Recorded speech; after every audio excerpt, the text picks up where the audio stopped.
बस मैं तो आप सबकी जो बातें हैं सुन रहा हूँ, उससे सहमत हूँ। और ये आज से नहीं, बहुत सालों से सहमत हूँ। नेपाल को मैं बहुत प्यार करता हूँ, नेपाली लोगों को बहुत प्यार करता हूँ। और आप लोगों को विश्वास नहीं होगा कि अगर नेपाल का कोई व्यक्ति दिल्ली आए और मेरे घर से न होकर जाए तो मैं झगड़ता हूँ उससे। और मुझे ये बहुत अपना सम्मान लगता है कि कोई दिल्ली आए और मेरे घर आए। शायद इस बात की मुझे अक्सर कहते हैं कि तुम्हारे मेहमानों को बहुत तांता लगा रहता है, परंतु ये मेरा शौक़ है। और विशेषकर नेपाल के प्रति मेरा बहुत अगाध प्रेम है। और जो भी निकलता है ज़रूर आता भी। लगभग 10 लोगों की एक टीम गई थी, मतलब किसी कार्यक्रम में, तो सबको मैंने बुलाया था। मैंने अपने हाथ से बना के उनको खाना खिलाया, उनका घर में ही सम्मान किया, मोमेंटो देके, शॉल कपड़ा देके। तो मैं इतना प्यार करता हूँ और ये प्यार मैं चाहता हूँ हमेशा बना रहे। मित्रों, मुझे अभी आपका नाम आपका जी, मैं रुद्र कुमार। रुद्र जी ने बात कही कि प्रश्न वो शायद कहीं चला गया। उन्होंने कहा वो बहुभाषी सम्मेलन करना चाहे। मैं सहमत हूँ, उस पर से बात करेंगे तो कुछ मित्र रहेंगे। 3 बातें देखी हैं। जब भी 2 देशों के साहित्यकार आपस में मिलते हैं, 2 बातें होती हैं। पहला, उन दोनों के लिटरेचर को एक दूसरे का आदान प्रदान होती है। दूसरी, जो उनकी समस्याएं हैं, हमारी समस्याएं, भारत की, नेपाल की समस्याएं हैं, साहित्यिक समस्याएं, विसंगतियाँ सबकी पूरे दोनों देशों की एक जैसी है। वही राजनीति की परेशानी है, वो भ्रष्टाचार है, वो सब कुछ वही है, वही विकास का ना होना है। जब मैं ये चाहता हूँ, मेरे अपनी मान्यता है, हो सकता है बदलाता हूँ, कि जब आप पर कष्ट पड़े, जब आपके अधिकारों का हनन हो, जब आपको लगे कि हम कहीं शोषण के शिकार हैं, तो आप हमें भी आवाज़ दें। और जब हमें लगेगा कि हमें साहित्यिक स्तर पर, संवेदना के स्तर पर, एक साझेदारी के स्तर पर आपकी ज़रूरत हो, तो हम आपकी तरफ बहुत उम्मीद भरी नज़रों से देखें। ये हमारे 2 काम होने चाहिए। आपने बहुभाषी सम्मेलन का प्रस्ताव रखा है। ये सम्मेलन में ऐसा नहीं हो पाया, क्षमा कीजिएगा, नहीं हो पाया। ऐसे सम्मेलन हमेशा 2 राष्ट्रों के बीच एक पुल का काम करते हैं। 2 राष्ट्रों के बीच वो साहित्यकार, कल तक नहीं था ये, चल आपके पास पत्र थे, सभी पत्र थे, फोन थे, वो सब चीज़ें थी।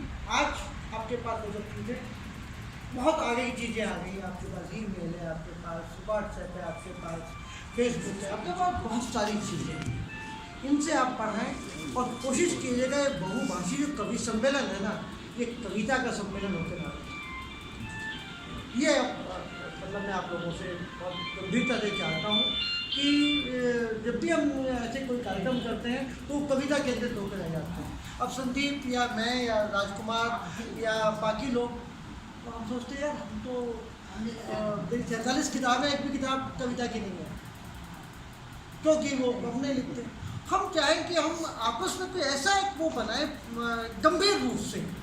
एक तो वो कि कार्यक्रम का आयोजन आपने कर लिया, कार्यक्रम का आयोजन किया, बहुत अच्छी बात है, मिले जुले एक माहौल बना। आज माहौल बना ना, तो हम आके बैठे, मुझको लग रहा है कि हम यहाँ पर ज़्यादा गंभीरता से बैठे हैं, हम कुछ बात कर रहे हैं, हमारे पास कोई प्लान है, हम कुछ सोच है। हम सोच रहे हैं कि यार जो महेंद्र मिश्र हैं, रुद्र जी हैं, भाई साहब हैं और बाकी लोग हैं, हम इन लोगों के साथ मिलकर एक गठबंधन बना लें ना। कुछ ऐसा गठबंधन, हम राजनीतिक तो नहीं है ना, हम ऐसा गठबंधन बना लें जिससे हम वास्तव में सेतु के रूप में काम करें। मेरी चिंताएँ इस चीज़ को लेकर।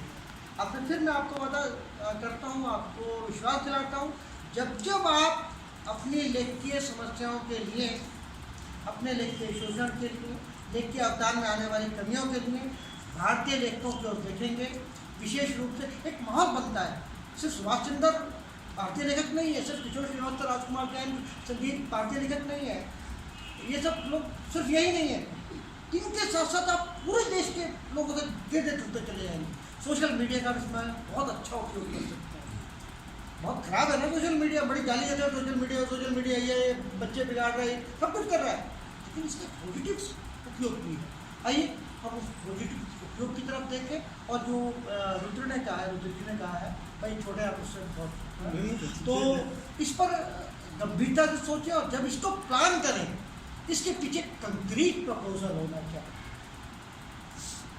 ये कंक्रीट प्रपोजल आए और चीज़ें गंभीरता से आए। आज ठीक है, वो अलग मनोरंजन का कार्यक्रम है, साहित्य का कार्यक्रम है, सब कुछ मिला जुला कार्यक्रम, लेकिन जब आप साहित्यिक कार्यक्रम करेंगे तो वो उस तरह का साहित्यिक कार्यक्रम हो जिससे बात दूर तक जाए, आगे तक जाए।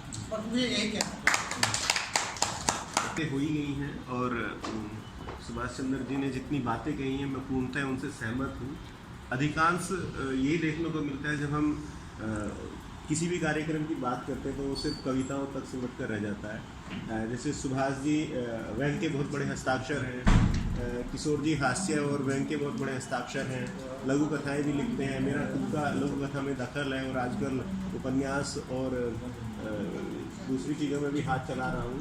तो इन सारी चीज़ों के ऊपर अगर हम विचार करेंगे, बैठ के डिस्कशन करेंगे तो बहुत सारी नई चीज़ें निकल सकती हैं। जैसे कल महेंद्र मिश्र जी के साथ जब मैं बैठा हुआ था तो इन्होंने अनायास ही मुझे कहा कि हम एक संकलन निकाल रहे हैं और मैं चाहता हूं कि आप अपनी लघु कथाएं मुझे दें, हम उसे नेपाली में ट्रांसलेट करके और उस संकलन में आपको सम्मिलित करेंगे। इस तरीके से अगर हम भारत में कोई संकलन निकाल रहे हैं, हम नेपाल के साहित्यकारों की इनकी जिस भी विधा में, जिस भी भाषा में वो लिखते हैं, उन रचनाओं को हिंदी में खुद ट्रांसलेट करके हिंदी में छापे। हमारी रचनाओं को ये अगर नेपाली में ट्रांसलेट करके अपने संकलन में, तो मिला जुला एक काम हो सकता है और ये एक सेतु का काम करेगा। और जो हमारा उद्देश्य है आज का बैठने का, हम कहीं ना कहीं उस उद्देश्य में सफल होंगे। किशोर जी के माध्यम से आज हम यहाँ बैठे, जुड़े, तो इसमें एक सेतु बन रहा है और वो सेतु बहुत पक्का बने और सिर्फ ये बातें सिर्फ टेबल तक ना सीमित रह जाए। मैं ये चाहता हूँ कि इन पे अमल हो, इन पे हम कार्यान्वयन के लिए कुछ काम करें तो हम सफल हो पाएंगे। और निश्चित रूप से ये मित्रता, ये प्रगाढ़ता जो वर्षों से विरासत के रूप में हमें मिली है, इसको हम बरकरार रखेंगे और अच्छा और मजबूत लेके चलेंगे, ऐसा मेरा विश्वास है। मित्रों, आपको